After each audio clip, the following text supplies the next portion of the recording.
itu live langsung siang hari di Tugu. Dijemur sama dia panas-panas. Jemur panas. Ibu apa Minta banget maaf ya? Ibu, minta maaf. Enggak apa-apa. Di saya kampus juga Trisakti ya, Bu, ya? Iya, demi kampus Trisakti, demi almarhum yang 4 orang enggak masalah bagi Betul. saya. Baik, ini kita kenalkan satu persatu dengan Ibu Karsiah ya, orang tua dari almarhum Hendriawansi, dan kemudian Ibu Hirateti, bunda dari almarhum Elang Mulia Lesmana, dan Ibu Sunarni ya Bu ya, orang tua dari almarhum Hafidin Royan. Ibu, ini kan bisa dibilang 16 tahun lalu ya Bu ya, tapi Ibu pasti tidak akan pernah lupa dengan peristiwa yang sudah berlangsung demikian lama. Dan salah satu di antara para capres ada satu yang terus-menerus dikait-kaitkan dengan tahun 98. Ada nggak yang Ibu ingin pertanyakan lagi, ingin ketahui lagi misalnya, atau bahkan Ibu merasa baiknya yang satu ini harus memberikan penjelasan dan lain-lain dan lain-lain. Ada nggak sih Bu rasa itu gitu Bu? Iya, Ibu Teti. Kalau saya pribadi, saya punya perasaan bahwa capres yang sekarang, maksudnya Pak Prabowo, itu memang tidak terkait dengan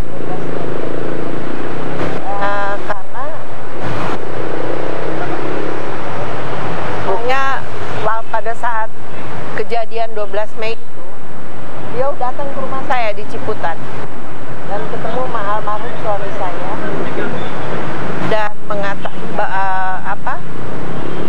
mengantar utusan untuk ketemu suami saya, membawa kartu bela sungkawa dengan ucapan turut berduka cita yang sangat, tanda tangan Pak Prabowo. Itu berapa hari setelah kejadian? Kan biasanya tahlil itu sehari setelah meninggal ya, tanggal 13 kalau nggak salah, saya lupa. Dan pada saat itu utusannya itu, nggak tahu ajudannya apa utusan, bilang mau ada tahlil nggak di rumah saya. Bapak bilang ada dari 1 sampai 7. Apakah Pak Prabowo berkenan hadir? Oh silahkan ikut aja tahlil. Tapi akhirnya nggak kunjung datang ya. Terus waktu pansus DPR itu kan para jenderal 4 yang diundang, hanya beliaulah yang menghampiri kita, para orang tua. Suami saya juga udah nggak ada, dan dia menghampiri, salaman dan mengucapkan ikut berduka cita. Dan dia minta kontak person saya, tapi sampai 16 tahun nggak ada. Terus yang saya tahu juga pada saat itu beliau datang ke rumahnya Ibu Heri Hartanto, Ibu Sahir, dengan seluruh stafnya, minta diambilkan Quran dan minta disumpah di situ, bahwa menyatakan bahwa beliau bukan saya yang 12 Mei itu. Trisakti. Yang mengajukan untuk sumpah itu siapa Bu? Dia sendiri yang minta. Oh bukan dari Ibu? Oh enggak. Justru Ibu Heri Hartanto itu kaget waktu kedatangan Pak Prabowo sama stafnya dan minta diambilkan Quran dan tahun berapa Ibu kira-kira? Ya habis kejadian itu. Habis kejadian. Dia sendiri. Mungkin tanggal 13 ya Bu, apa 14 saya nggak tahu, lupa. Ini diketahui oleh ibu-ibu juga, Bu Karsia, Bu Yunus juga mengetahui taunya peristiwa tersebut. Peristiwa ambil sumpah Ambil sumpah Prabowo. Kita taunya pas Ibu Sahir yang cerita. Malah saya dengar kayaknya beliau itu mau datang ke setiap rumah. Tapi yang cerita. Situasinya tidak memungkinkan. Jadi karena itu, jadi saya tuh punya perasaan ini tuh siapa ya? Maksud saya dalangnya yang bertanggung jawab untuk intelektualnya ya. Saya tidak butuh pelaku kan cuma disuruh.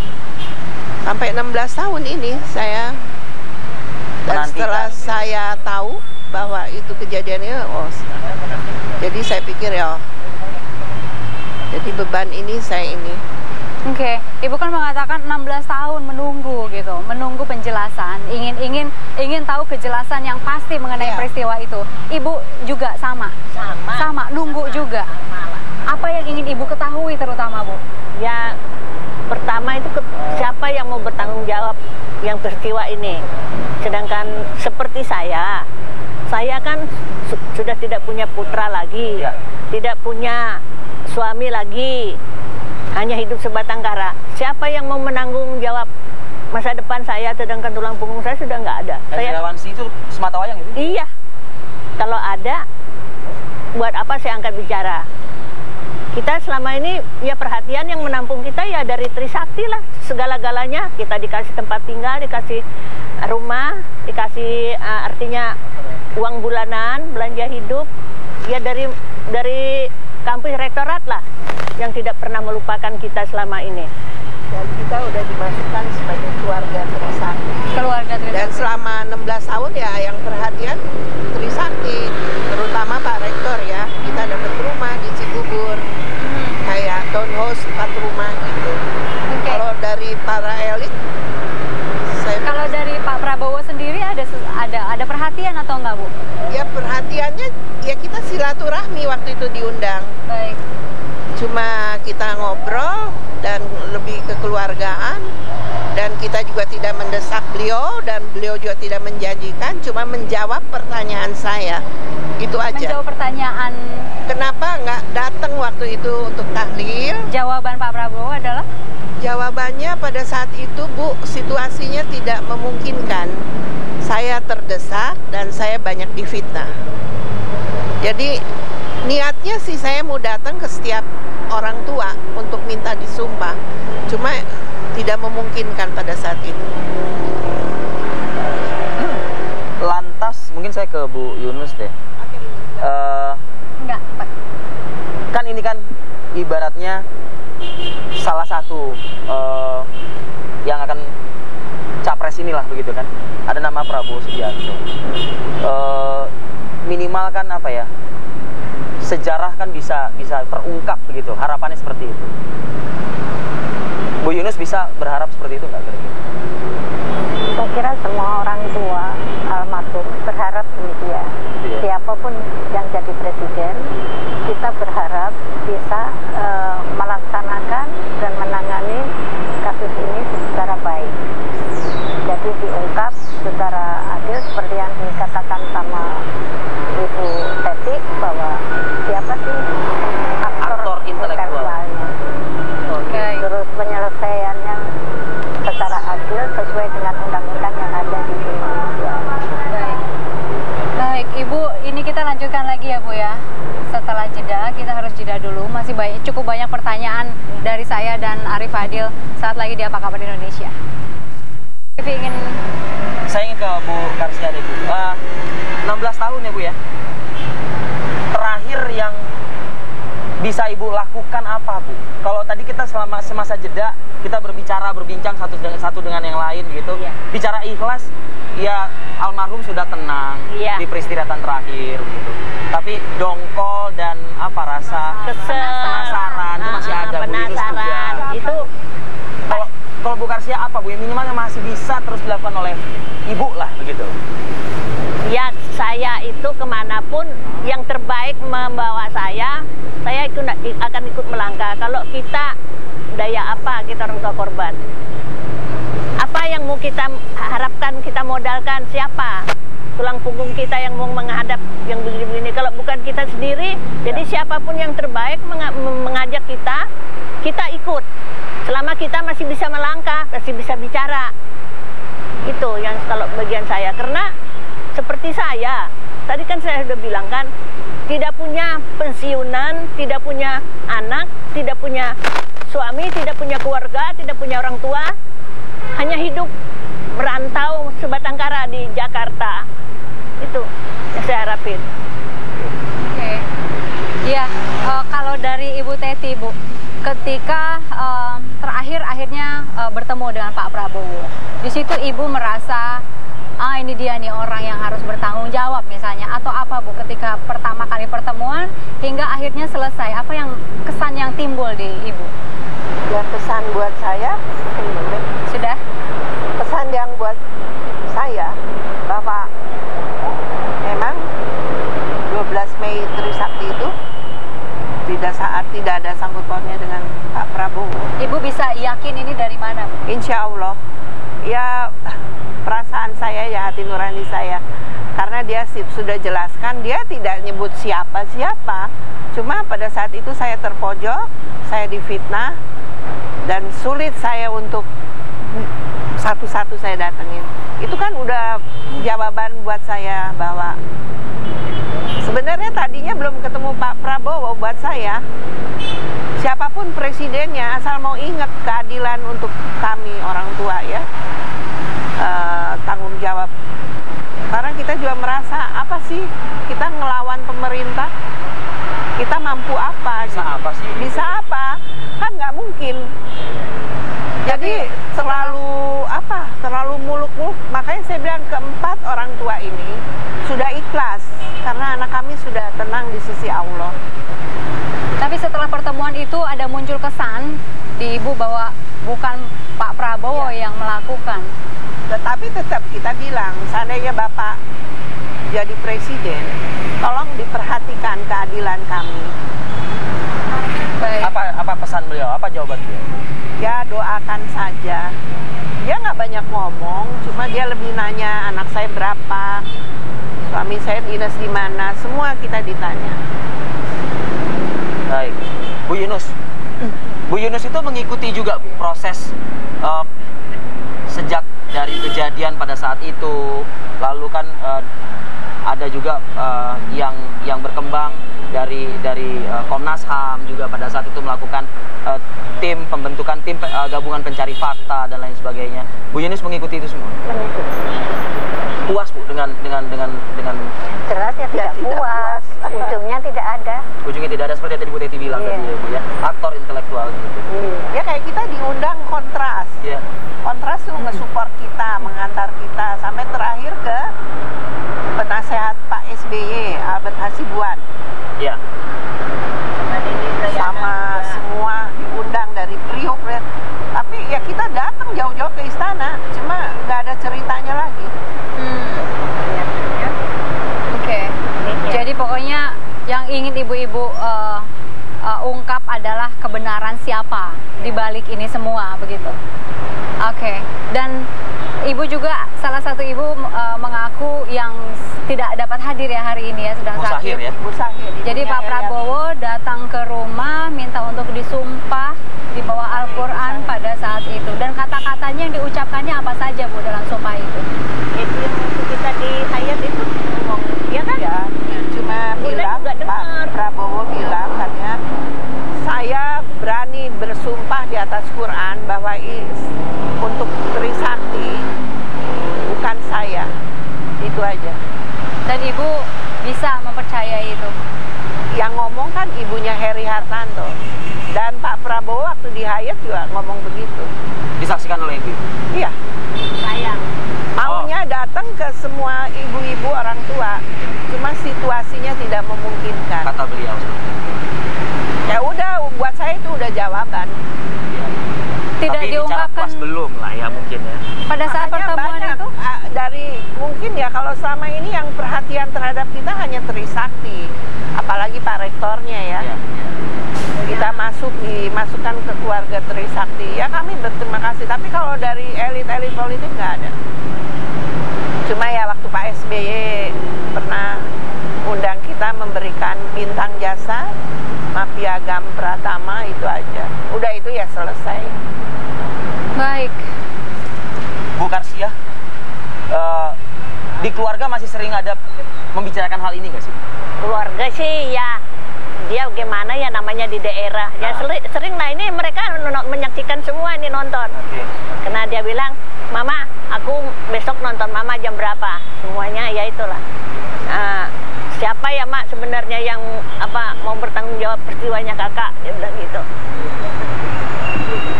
Saya mengharapkan karena saya sudah hidupnya hanya bergantung dari Trisakti aja.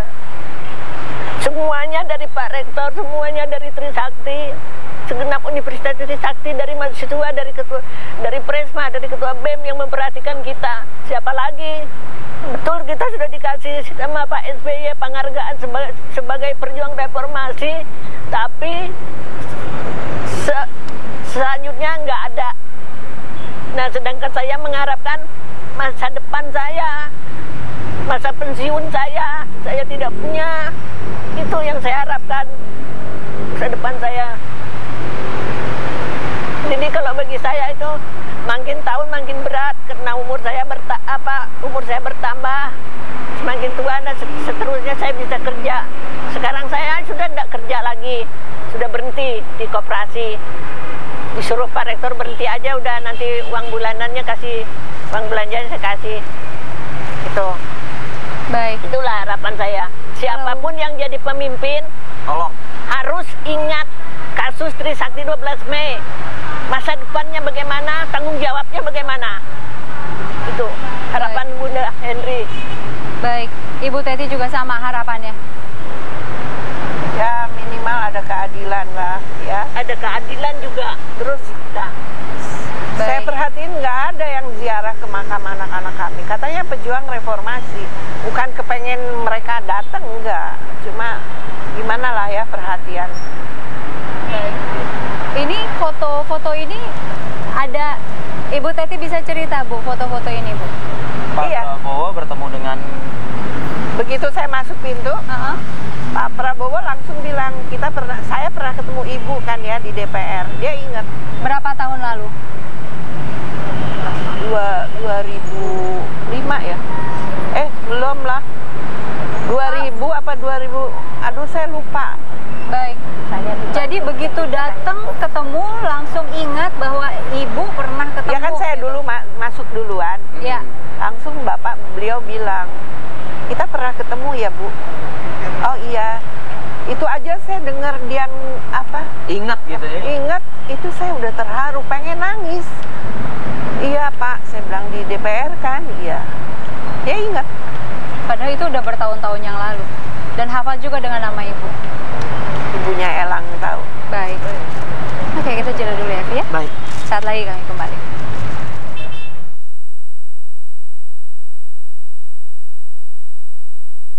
Orang gila. Karena kan itu dia lagi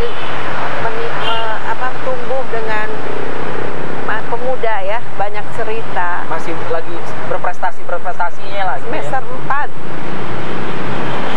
Wah, saya nggak tahu. Tapi mungkin Allah ngasih keimanan lebih kuat ibu-ibunya. Ayahnya nggak kuat.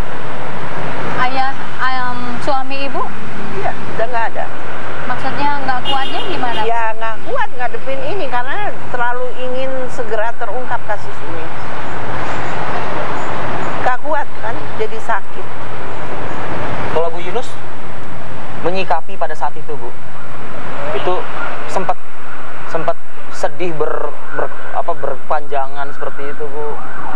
Ya jelas sampai beberapa tahun kita itu tidak bisa melupakan. Saat ini juga kalau kita ingat ya. Apa yang membuat Ibu bisa rileks, bisa tenang gitu Bu? Ya kita kembali kepada iman bahwa itu semua kehendak Allah. Dan dia diambil duluan karena lebih dikasihani Allah ya daripada kita. Dan juga dia berjuang untuk kebenaran, untuk reformasi. Iya. Sehingga kita kan mau nggak mau ya Pak, kita pasrahkan ke Allah. Kalau Bu Teti tadi mengatakan kan suami pendamping hidup Bu Teti yang diharapkan mungkin bisa tegar justru malah kalau Ibu gimana? Pak Yunus juga gitu. Waktu di otopsi di ruang jenazah kan yang boleh cuma berdua. Memang saya bertiga sama kakaknya yang mahasiswa kedokteran. Begitu dilihat di sini pakai perban ya Pak ya. Jadi untuk nutupin luka ya pakai perban. Nah itu udah penuh darah. Malah bapaknya kok kayak pejuang 45 ada pakai ini merah. Ternyata setelah dibuka di sini ada lubang 0,6 cm. Setelah dibalik itu kata dokter Moinetris bahwa peluru itu proyektil itu muter di dalam, keluar lewat belakang, batang otak itu keluar. Nah, rambutnya tebal kan, jadi kelihatan banget. Bapaknya udah nggak tahan, udah keluar aja. Ya saya kebetulan ditemenin sama kakaknya yang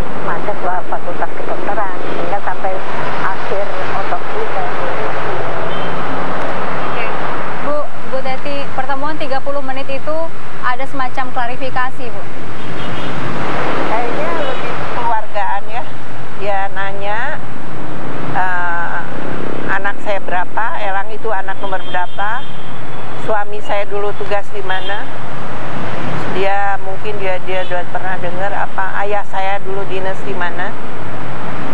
Terus silakan barangkali ibu mau menanyakan apa. Malah beliau yang bertanya. Nah, kasih kesempatan kita nanya. Lalu nanya apa? Saya nanya, sudah 16 tahun Pak, saya pengen ketemu beliau, tapi nggak pernah ada yang mempertemukan. Mungkin memang Allah belum waktunya. Dan saya nomor satu saya tanya, waktu itu Bapak kirim utusan ke rumah saya, katanya mau ikut tahlil dari 1 P7, tapi nggak ada.